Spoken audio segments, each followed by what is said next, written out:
आम्ही सारे खवय्ये। शेफ निलेश लिमये, आम्ही सारे खवय्येच्या किचन मध्ये तुमचं स्वागत। आपल्याकडे कुठल्याही शुभ कार्याची सुरुवात आपण नारळ फोडूनच करतो। आज नारळी पौर्णिमा आहे आणि रक्षाबंधनही, तेव्हा त्यानिमित्त तुम्हाला हार्दिक शुभेच्छा।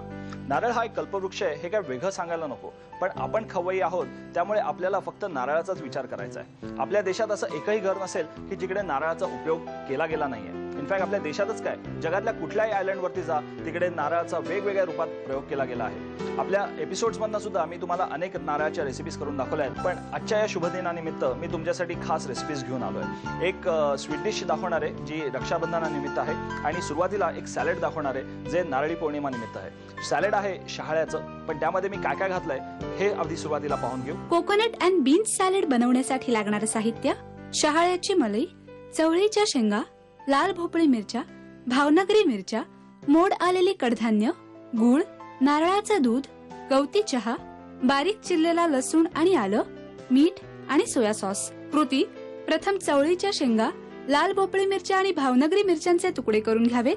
गरम पाण्यामध्ये चवळीच्या शेंगा आणि मोड आलेली कडधान्य घालून नंतर ती गरम पाण्यामधून काढून घ्यावी। पॅन मध्ये गूळ वितळवून त्यामध्ये नारळाचं दूध, गवती चहा, आलं, लसूण, सोया सॉस आणि मीठ घालून भावनगरी मिरच्यांचे तुकडे हे मिश्रण उकळवून सॅलड ड्रेसिंग तयार करावं।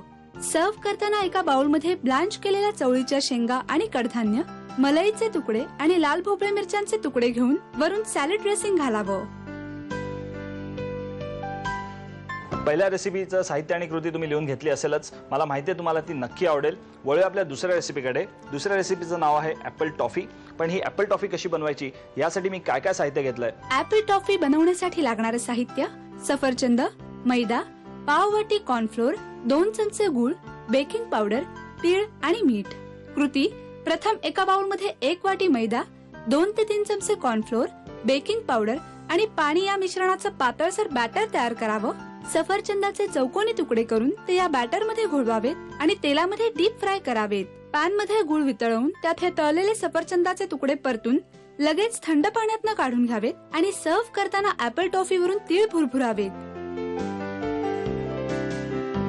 कसं आहे की रक्षाबंधन आणि भाऊबीज हे तुम्हा बहिणींचे अगदी हक्काचे सण असतात।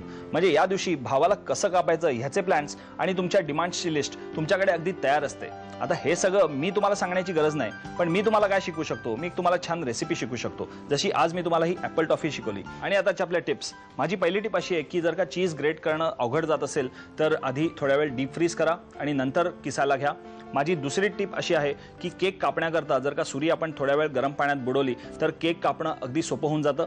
आणि माझी तिसरी टिप अशी आहे की कुठल्याही दुधाचे प्रकार आपण जेव्हा बनवत असतो किंवा मिठाई बनवत असतो तेव्हा लाकडी चमचा वापरा। या तिन्ही टिप्स तुम्ही नीट लक्षात ठेवा। पुन्हा भेटणार आहोत आपण पुढच्या बुधवारी, पण आपले व्हेजिटेरियन किंवा श्रावण स्पेशल रेसिपीज अजून काही आठवडे चालणार आहे। तोपर्यंत मस्त खा आणि स्वस्थ राहा।